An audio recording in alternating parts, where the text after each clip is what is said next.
Franck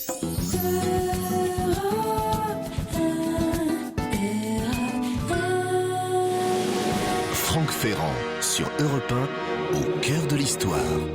Et c'est un héros de la France libre que Franck Ferrand a choisi aujourd'hui sur Europe 1 de nous faire mieux connaître. Bonjour Franck. Bonjour Julia, bonjour à tous. Le 22 mars 1944, Pierre Brossolette, prisonnier de la Gestapo, se donnait la mort pour ne pas risquer de parler sous la torture.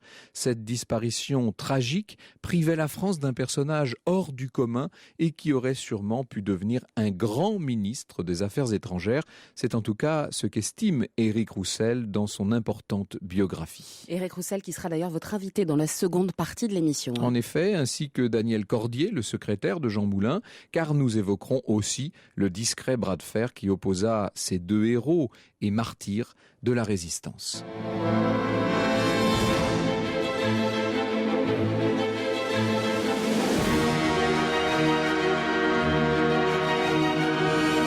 13h30, 14h30 sur Europe 1. Au cœur de l'histoire, Franck Ferrand. Au printemps 1944, Paris donnait l'impression d'avoir fait un saut dans le passé. Cette capitale qui, quelques années plus tôt, avait donné le ton à l'ensemble du monde occidental. Vous savez, la ville des enseignes lumineuses, des premiers encombrements automobiles, de la consommation facile et de tous les spectacles. Cette métropole moderne était retombée sous l'effet de 4 années d'occupation allemande, 4 années de restrictions et de privations, dans une sorte de 19e siècle attardé. Faute de carburant, on avait ressorti les fiacres, vous savez, les carrioles, les vélos-taxis. Les rares autos qui circulaient encore appartenaient en majorité à la police et à l'armée allemande. C'est ainsi qu'il faut imaginer Paris, les avenues de l'Étoile autour de l'Arc de Triomphe, presque silencieuses ces avenues, et notamment la célèbre avenue Foch qui, en ces premiers jours de printemps, voyait, comme en ce moment, ces arbres reverdir. Il fait un grand soleil, l'atmosphère paraît légère, eh bien détrompez-vous, en vérité c'est une tragédie qui se joue là, sous nos yeux. Voilà une traction qui s'arrête devant un bel immeuble de 5 étages au numéro 86. Ça se trouve sur la droite quand vous arrivez près de la porte Dauphine, en bas de l'avenue Foch. C'est un bel immeuble certes, sauf qu'il a été réquisitionné par la sûreté allemande. Les résistants l'ont surnommé la Grande Gestapo. C'est là qu'on a torturé à mort Jean Moulin. La voiture aussi est de la Gestapo. 2 hommes en descendent, tenant un prisonnier menotté dans le dos. Un homme voûté, meurtri, au visage très abîmé, qui affirme se nommer Paul Boutet, mais que ces tortionnaires ont identifié comme un haut responsable de la résistance, Pierre Brossolette. C'est la 3e fois que Brossolette est amené avenue Foch par la Gestapo. Il y a déjà subi 2 interrogatoires très très durs et à chaque fois on l'a renvoyé en sang, à demi évanoui dans sa cellule de Fresnes. Difficile de se représenter l'angoisse de cet homme lorsqu'on le pousse à nouveau dans cette maison de l'horreur où l'attend la torture. « Pourquoi vous entêtez, cher monsieur, puisque nous savons que vous n'êtes pas Paul Boutet, vous êtes Pierre Brossolette ?» Ce bourreau faussement courtois a raison, évidemment. L'homme qui se retrouve entre ses mains. Eh bien, le résistant le plus recherché de France depuis la mort de Jean Moulin, ce Pierre Brossolette, qui détient des secrets d'une importance capitale pour les nazis. Il a 40 ans, cet homme, qui, l'avant-veille encore, était de belle prestance.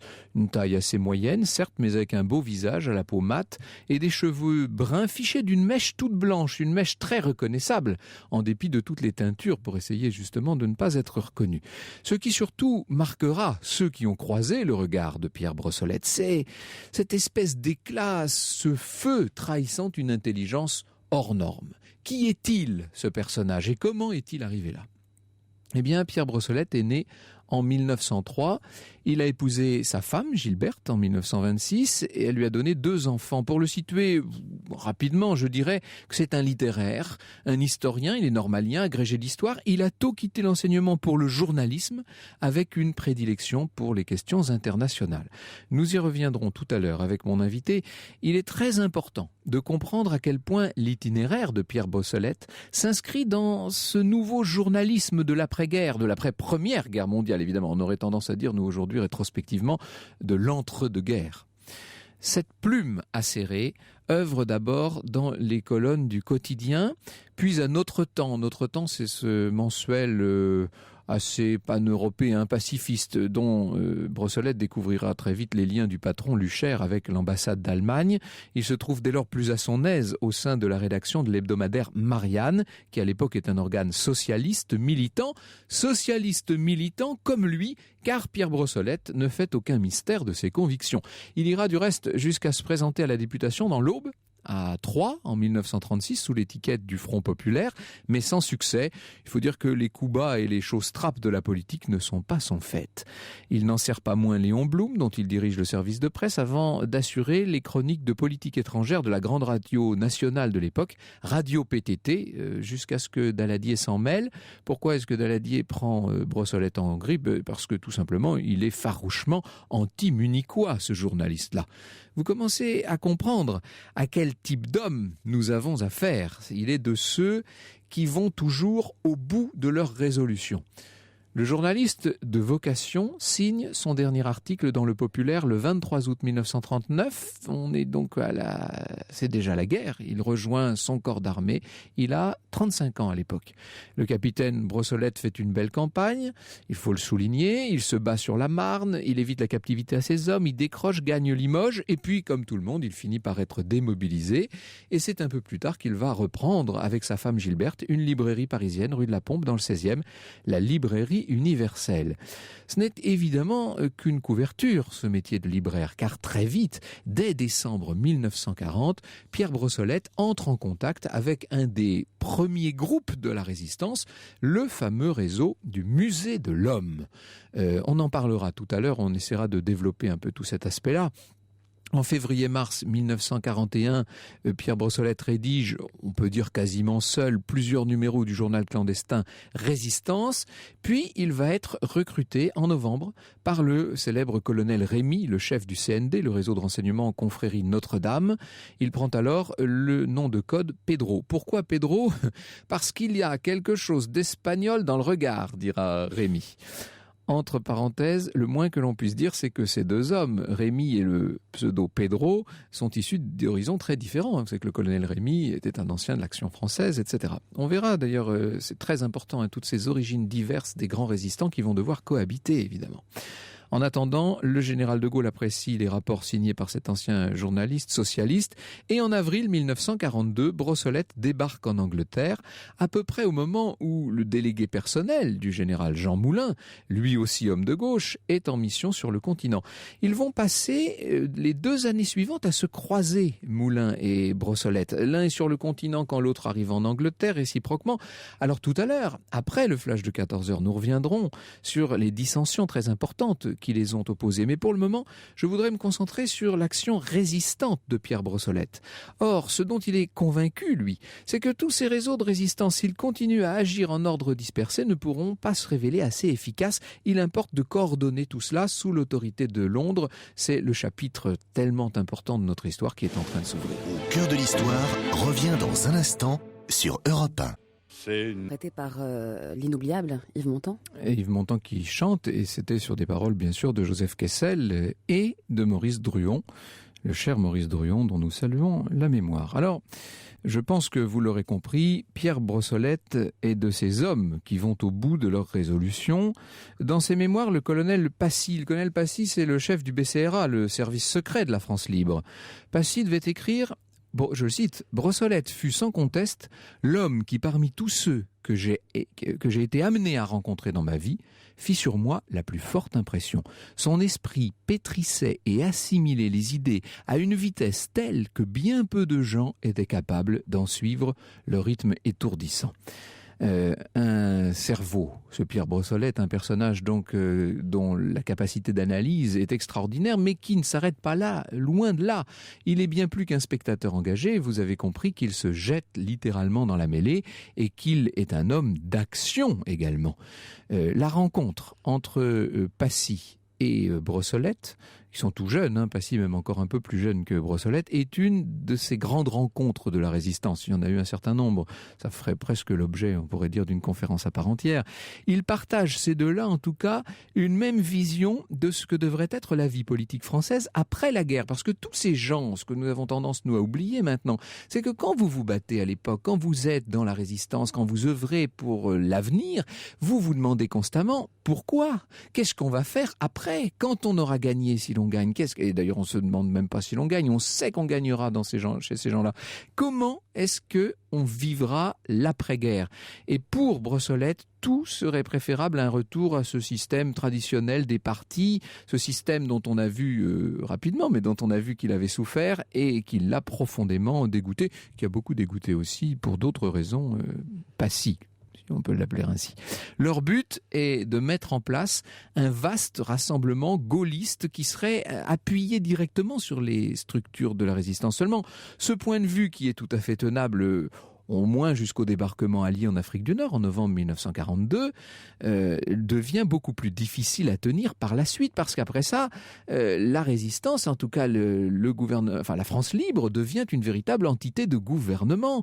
Je ne parle même pas là des oppositions girodistes et autres. Depuis Alger, ce que va devoir faire De Gaulle, c'est rassembler le plus de monde possible en respectant les identités politiques initiales. Ça, ce sera plutôt, en vérité, la mission de Jean Moulin. Alors, pendant longtemps, là je vous parle de considérations très politiques, mais concrètement, au quotidien, pour des gens comme Pierre Brossolette, on vit dans l'anxiété permanente, évidemment, et dans un risque terrible. Et la grande peur, notamment, de Brossolette, c'est que l'on s'en prenne à sa femme et à ses enfants. Gilberte a été arrêtée et interrogée en avril sur l'endroit où pouvait bien se trouver son mari. Et donc, bien sûr, Pierre Brossolette a très peur que ça recommence. Fin juin, la librairie de la rue de la Pompe est finalement vendue. Et dans la foulée, on vend également l'appartement de la rue de Grenelle. Le 12 juillet, Gilberte Brossolette et ses enfants prennent un train jusqu'à Libourne. Ils franchissent la ligne de démarcation. Et puis, ils gagnent Marmande en voiture à gazogène et Aix-en-Provence par le train. Quelques jours plus tard, il y a une felouque qui vient les chercher à Cassis pour les emmener jusqu'à Gibraltar. Et là, par cargo, eh bien, ils regagneront l'Angleterre. Je décris ce périple parce qu'il est très symptomatique de ce qu'ont vécu tant et tant de gens. Sortir de cette France occupée était une chose très difficile. Et bien sûr, pour Pierre Brossolette, à partir de ce moment-là, c'est un soulagement terrible. Il va pouvoir se donner pleinement à ses missions. Il sait que sa famille est à l'abri en Angleterre. Alors, ces missions, elles seront très nombreuses. On y reviendra tout à l'heure, évidemment, dans le détail avec Éric Roussel.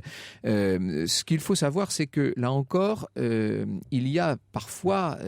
on ne communique pas très facilement entre les différents responsables de la résistance. Et il peut arriver que, sur le continent, Pierre Brossolette soit amené à mener une mission sans savoir exactement quelles étaient les directives qu'avait données le général de Gaulle par ailleurs et simultanément à quelqu'un comme Jean Moulin. Donc, nous allons parler tout à l'heure de dissensions. Ce sont des dissensions politiques principales, majeures, mais c'est également sur le terrain une incompréhension et toutes sortes de choses difficiles à mettre en place, évidemment. Brossolette prend chaque jour la parole au micro de la BBC. On a bien sûr en mémoire ce fameux discours du 18 juin 1943. « Colonel de 30 ans, s'exclame-t-il, capitaine de 20 ans, héros de 18 ans, la France combattante n'a été qu'un long dialogue de la jeunesse et de la vie. Les rides qui fanaient le visage de la patrie, les morts de la France combattante les ont effacés. » On était là le 18 juin 1943. Vous comprenez donc que 3 jours plus tard, on apprenne l'arrestation de Jean Moulin à Caluire. Il va falloir remplacer Jean Moulin. Pour le remplacer, on nomme l'ancien préfet Émile Bollaert, qui va former Bollaert. Eh bien moi, répond Brossolette, qui se rend à Alger pour convaincre le général de Gaulle et qui va revenir donc en France, dans cette France occupée, pour essayer d'aider, de seconder et même on peut dire d'instruire littéralement Bollaert. Là, le risque est permanent, je vous l'ai dit. À sa sœur Marianne, Pierre Brossolette déclare « Je sais trop de choses, Je connais trop de gens. J'ignore si les procédés de torture qu'on emploie n'auraient pas raison de moi. Or, je ne veux livrer personne. Le mieux serait que je disparaisse avant même qu'on ne m'interroge. J'en ai les moyens. Et il faisait allusion à ce moment-là à une pastille de cyanure qu'il conservait précieusement sur lui, dissimulée dans le chaton coulissant d'une bague. Homme pivot essentiel de la résistance française, Pierre Brossolette, un esprit extrêmement brillant, nous l'avons vu, mais très peu malléable, et notamment ces difficultés relationnelles avec le général de Gaulle vont être nombreuses. Je vous cite un extrait d'une lettre qu'il adresse au général et qui donne une idée de la très grande franchise de ce caractère. Je vous parlerai franchement, écrit Pierre Brossolette au général de Gaulle.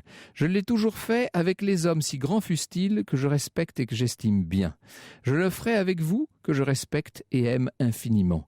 Car il y a des moments où il faut que quelqu'un ait le courage de vous dire tout haut ce que les autres murmurent dans votre dos avec des mines éplorées. Ce quelqu'un, si vous le voulez bien, ce sera moi. J'ai l'habitude de ces besognes ingrates et généralement coûteuses. Le général de Gaulle, précisons-le, n'en voudra pas à Pierre Brossolette de cette espèce de langage extrêmement franc qu'il emploie à son égard. Ce qu'il faut vous dire, continue Brossolette, dans votre propre intérêt, dans celui de la France combattante, dans celui de la France, c'est que votre manière de traiter les hommes et de ne pas leur permettre de traiter les problèmes éveille en nous une douloureuse préoccupation, je dirais volontiers une véritable anxiété. Nous prendrons le temps tout à l'heure de resituer de tels propos, ce n'est qu'un extrait d'une longue et dure lettre.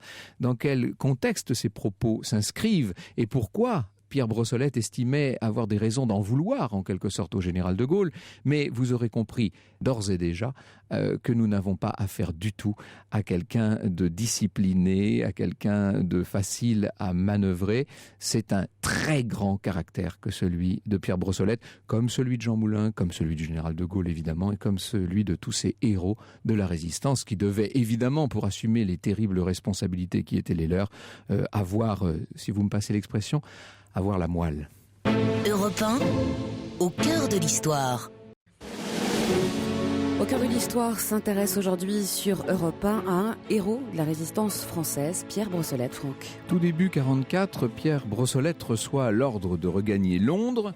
Un avion anglais, un Lysander, doit venir le chercher sur la côte bretonne, avec Bollard du reste. Les deux hommes vont attendre sur le terrain 1 heure, 2 heures. Ils sont trempés jusqu'aux os, en plein brouillard. Et finalement, au moment où ils allaient partir, un courrier surgit hors d'haleine pour leur apprendre qu'un message de la BBC, message de Minos à Rhadamante, avait annoncé l'annulation du vol. Surtout, il leur précise que les personnes qui viennent de les héberger, de les cacher, ont été arrêtées. Donc il faut faire très vite. Ils vont devoir, à vélo, gagner l'Octudie près de Quimper, prendre place un peu plus tard avec des pilotes de la RAF qui étaient tombés en France à bord d'une grosse barque de pêche. Ce bateau s'appelle le Jouet des flots du reste, et il le sera, le Jouet des flots, puisque jamais les naufragés, si je puis dire, n'arrivent à gagner la moindre vedette. Ils se retrouvent sur la rade de Plogoff, et après une nuit passée chez un aubergiste sympathisant, Brossolette et Bollard repartent en direction de Quimper dans une voiture à gazogène, et voilà qu'à l'entrée d'Audierne, ils sont arrêtés par un poste volant de la Wehrmacht.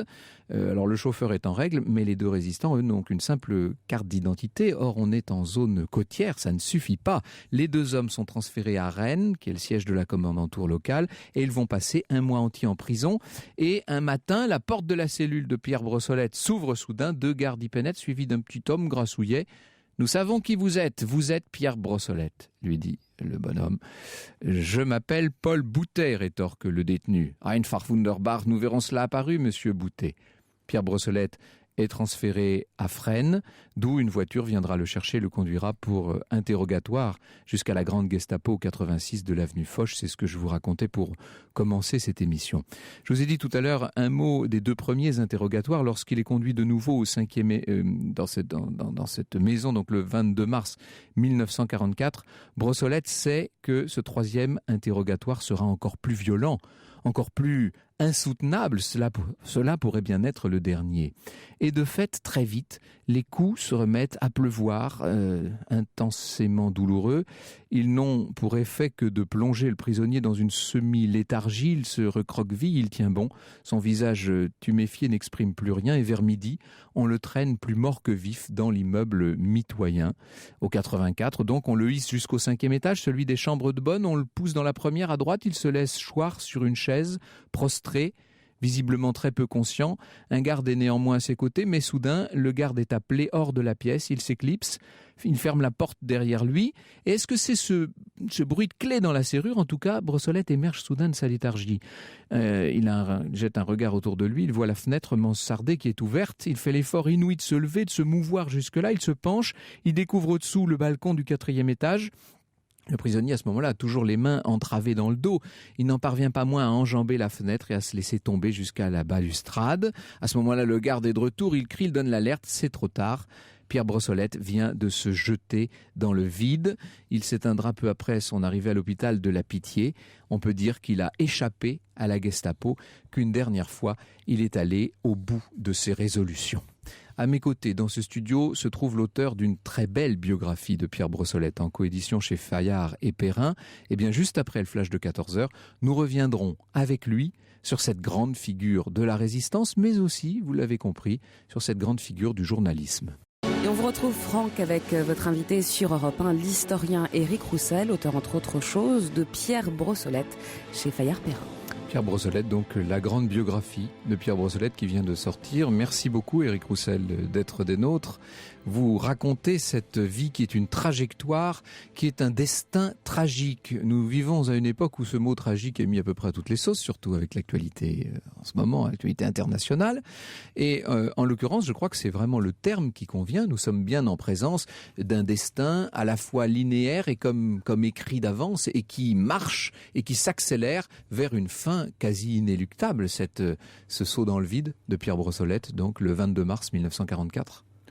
Oui, c'est un destin fulgurant d'abord, en raison des dons intellectuels de Pierre Brossolette, de son intelligence, de sa réussite aussi dans son métier de journaliste. Il va devenir un des très grands journalistes de l'avant-guerre.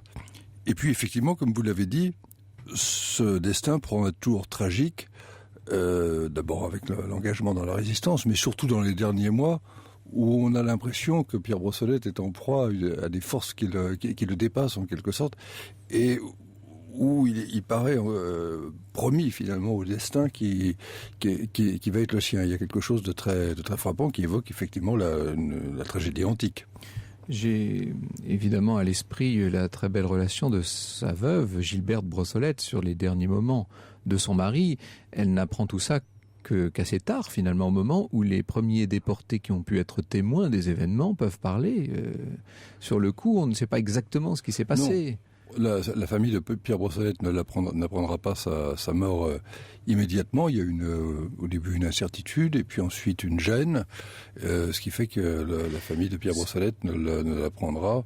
Et d'ailleurs, il faut souligner que le général de Gaulle a fait preuve de beaucoup de délicatesse et le général et Madame de Gaulle. Oui, Madame de Gaulle, oui, vis-à-vis de ce signe de la considération et de l'estime qu'ils avaient pour Pierre Brossolette. Est-ce qu'on peut régler une fois pour toutes cette question éventuelle? Est-ce qu'il s'agissait d'une tentative d'évasion ou bel et bien d'un suicide?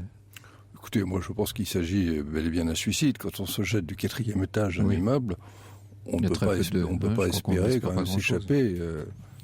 Alors, cette mort terrible de Pierre Brossolette a privé la France, dites-vous, d'un très grand commis de l'État. Je vous cite, « Tout, hormis une certaine intransigeance, destinait cet observateur sagace des réalités internationales à succéder à Vergennes. Et si l'on se prend au jeu de l'Uchronie, on imagine sans peine la contribution qu'il aurait pu apporter à la définition d'une ligne politique cohérente à l'extérieur. Européen de la première heure et l'un des rares analystes perspicaces du système soviétique, le contexte de la fin des années 40 et 50 lui aurait fourni l'occasion de donner sa mesure. » Oui, effectivement, on a le sentiment que c'est dans le domaine de la politique extérieure que ses talents, qui étaient très grands, auraient pu être utilisés. Évidemment, il y avait cette intransigeance qui, c'est difficile, on peut absolument pas dire quelle aurait été sa trajectoire, ça serait quelque chose d'absurde. On peut simplement penser qu'avec le caractère qu'il avait, et puis la résurgence de ce régime des partis qu'il déplorait, il aurait eu peut-être du mal à trouver sa place dans le système de la 4e République, un peu comme Mendès France, avec lequel il était très lié. Même. Et en même temps, après le départ du général de Gaulle du pouvoir en janvier 1946, et au début de cette traversée du désert, quand on voit le général décider de fonder le Rassemblement du peuple français, le RPF, on peut dire qu'il donne rétrospectivement et tardivement raison à ceux qui, comme Pierre Brossolette, étaient favorables à un grand mouvement gaulliste dès l'origine. Oui, à ceci près quand même que le Rassemblement du peuple français va très vite. Alors on peut avoir une connotation, disons, très très droitière. Il manquera toujours au RPF une aile gauche. Alors est-ce que Pierre Brossolette aurait pu lui donner ? Ça, là on est vraiment dans l'Uchronie, oui. Mais c'est pas exactement sur cette base que Pierre Brossolette souhaitait le rassemblement autour du général de Gaulle. Justement, cet homme de gauche, ce journaliste, c'est vous qui nous permettez de le redécouvrir littéralement. Grand esprit de son temps. Il est d'abord une plume, c'est un éditorialiste. Est-ce qu'on peut le qualifier ainsi ? Oui, c'est un éditorialiste de politique étrangère qui est écrit dans énormément de journaux. À partir de quel moment à peu près on peut dater pratiquement dès sa sortie de l'école normale. Oui, c'est ça. Il est dès les années 20. 25, quoi. Oui, exactement. Et il s'affirme tout de suite comme l'un des grands spécialistes de ce domaine. Et alors ensuite, il faut le signaler, il deviendra un grand journaliste de radio. Alors plus tardivement, au moment du Radio PTT, vous l'avez dit, oui. Et au fond, c'est comme ça que Pierre Brossolette est connu du grand public avant la guerre. C'est par les éditoriaux de Radio PTT qui ont marqué les auditeurs et la puissance aussi de ses analyses de politique étrangère. Vous expliquez très bien qu'il est à la fois assez dur dans ses conceptions, il sait exactement quoi penser des différents événements, et en même temps il est capable de composer, d'admettre la réalité, de se montrer presque conciliant avec des gouvernements qui pourtant ne vont pas dans le sens de ce qu'il aimerait. Oui, il y a une formule de Drieux-La Rochelle. Drieux-La Rochelle disait il faut mettre sa passion dans la modération. Alors on ne peut pas dire qu'il ait appliqué ce programme, mais ça peut définir dans une certaine mesure, paradoxalement, Pierre Brossolette. C'est-à-dire c'est quelqu'un qui avait des convictions très très fermes et qui ne transigeait pas avec elles. Il l'a prouvé en s'engageant dans la résistance. Et il a dit que quand il s'est engagé dans ce combat, il a dit à sa femme et à ses enfants j'irai jusqu'au bout. Et on peut dire qu'il a vraiment tenu parole. Mais en même temps, dans l'action, c'était quelqu'un qui était pragmatique, qui ne s'obstinait pas dans des impasses. Et c'était quelqu'un qui avait une intelligence souple. Je crois que c'est comme ça et c'était, contrairement à ce qu'on a beaucoup dit, moi je considère que c'était non seulement un intellectuel très pertinent, mais aussi un homme d'action. C'est une alliance très, très rare. Alors c'est vrai qu'il n'était pas un homme facile à atteler. C'était pas vraiment peut-être un... En tant que journaliste, il avait aussi des conceptions très, très avancées sur la presse elle-même et sur son rôle et sur la mission en quelque sorte qui était, qui était la sienne. Il ne concevait pas ça comme... c'était pas une plaisanterie, non.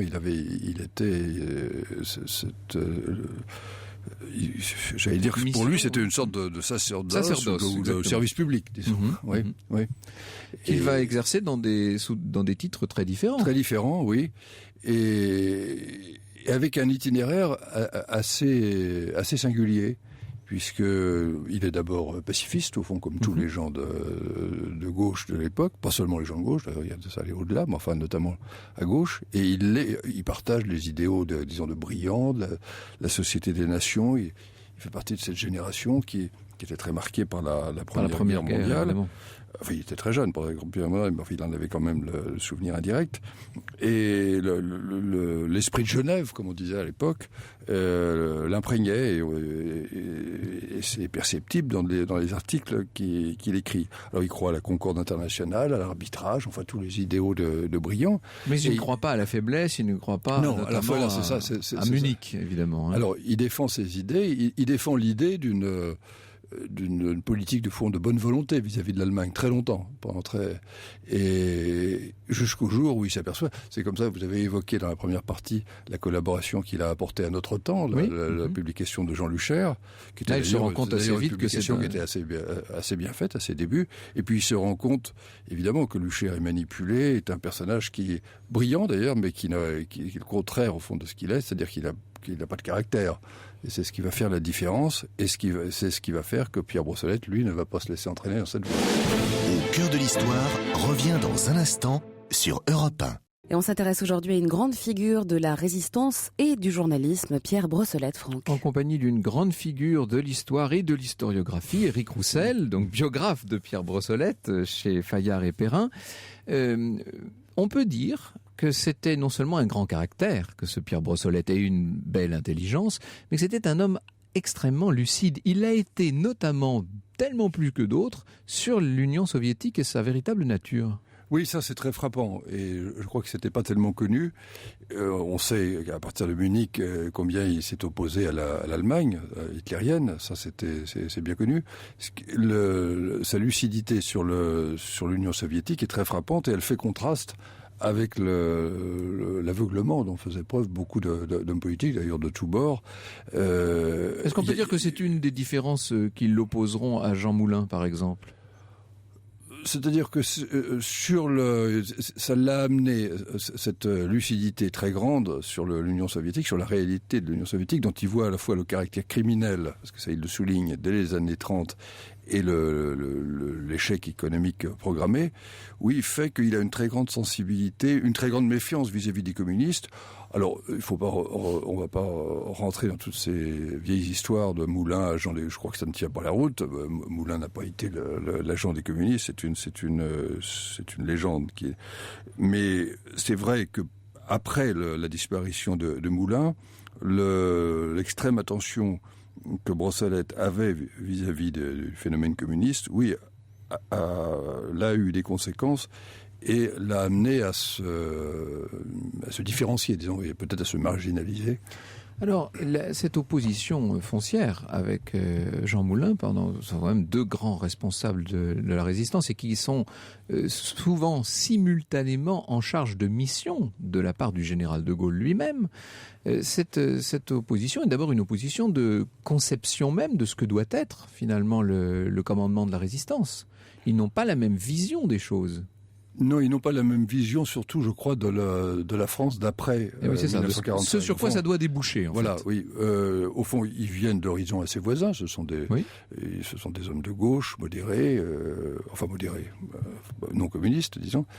Et qui ont à peu près les mêmes idéaux. Bon, il y en a un qui est un grand journaliste, l'autre qui est un préfet. Alors c'est déjà une différence quand même. Moulin est peut-être plus un homme d'organisation, et c'est en ce sens que le général, évidemment, est impressionné. Il ne faut pas oublier par la dimension politique directe. Oui. Quand Moulin arrive, il y a pratiquement pas de hauts fonctionnaires et le général aime les gens. C'est quand même un homme d'ordre. Donc il aime mettre les gens dans des cases et puis il aime être obéi, ce qui est bon. Donc Moulin lui convient. Pierre Brossolette est un journaliste avec tout ce c'est un vif-argent, c'est quelqu'un d'extrêmement brillant, mais qui est peut-être plus indépendant et qui surtout réfléchit peut-être davantage à ce que doit être à ses yeux la France de l'après-guerre, et il ne veut à aucun prix voir ressurgir la France, ce régime des partis qui, à son sens, a abîmé le pays. Et est-ce qu'on peut dire qu'avec Passy, il se sent en quelque sorte parfois floué par un certain nombre des décisions du général qui les surprennent ou pour lesquelles ils n'ont pas été consultés? C'est-à-dire que, si vous voulez, c'est difficile d'avoir se mettre à la place. Le général de Gaulle était bien obligé d'avoir une vue globale des choses et de tenir compte, quelle qu'ait été sa sympathie pour la personne et pour les théories de Brossolette. Je crois qu'il en avait. Et on ne peut pas le soupçonner de tendresse vis-à-vis des partis. La suite l'a prouvé. Mais simplement, il était amené à tenir compte des réalités internationales et du fait qu'il avait du mal à s'imposer aux Américains. Et dans cette optique, évidemment, l'appui d'hommes politiques comme Édouard Herriot, leader du Parti radical, ou d'autres, avait une grande importance parce que c'était des gens qui étaient alors très, très connus aux États-Unis et qui étaient en quelque sorte les garants de la démocratie.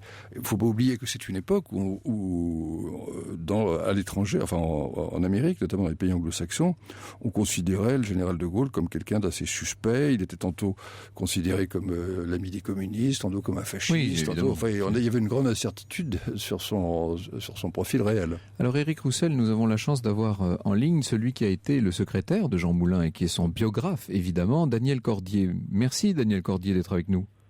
De rien. On doit vous poser assez souvent cette question des relations pour le moins difficiles entre Pierre Brossolette et Jean Moulin, bien entendu. Oui, effectivement, elles ont été très difficiles, mais c'est le caractère de ces deux hommes-là dans une époque et dans un milieu où il y avait très peu d'hommes de première ligne. Autour du général de Gaulle, il y avait très peu de personnes. Et donc, ceux qui se trouvaient étaient totalement engagés dans une espèce d'absolu de leur propre vérité. D'où, effectivement... plus que des frictions, évidemment. Quel était le regard de Jean Moulin sur Pierre Brossolette ? Alors, écoutez, il y a deux regards. Il y a le regard, disons, avant et le regard après. Oui. Et il est évident que quand ils se sont heurtés au printemps 1943 ensemble, ça a tout changé, évidemment. Le regard, oui. Donc, le regard de Moulin était très négatif à l'égard de Brossolette. Mais pour lui, vous savez, c'était, bon, il faut le dire, mais c'était un intellectuel. Et Moulin était au fond un homme d'action. Pas qu'il manquait de culture, mais enfin, je veux dire, sa vérité, c'était l'action, c'était essayer de mettre les gens ensemble, d'avoir un but, de réaliser ensemble ce but, etc. Vous pensez donc que leur divergence tient plutôt à des questions de nature et de caractère qu'à des questions fondamentales, politiques ? Oui, en fait, ça tient d'abord, avant tout, à une question de nature et de caractère. Ça, il n'y a aucun doute. Alors, les questions politiques, évidemment, mais ça, tout le monde, vous savez, a des nuances politiques. Il n'y a pas deux hommes qui pensent à peu près la même chose, surtout.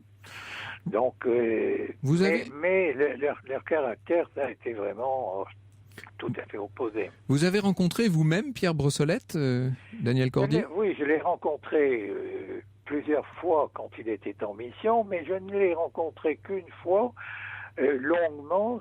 C'est drôle, c'est curieux d'ailleurs. C'était quand Jean Moulin devait partir à Londres en février 1943, et il était sur le terrain en attendant son avion, et j'ai été invité par Bidault à un déjeuner avec Pierre Brossolette.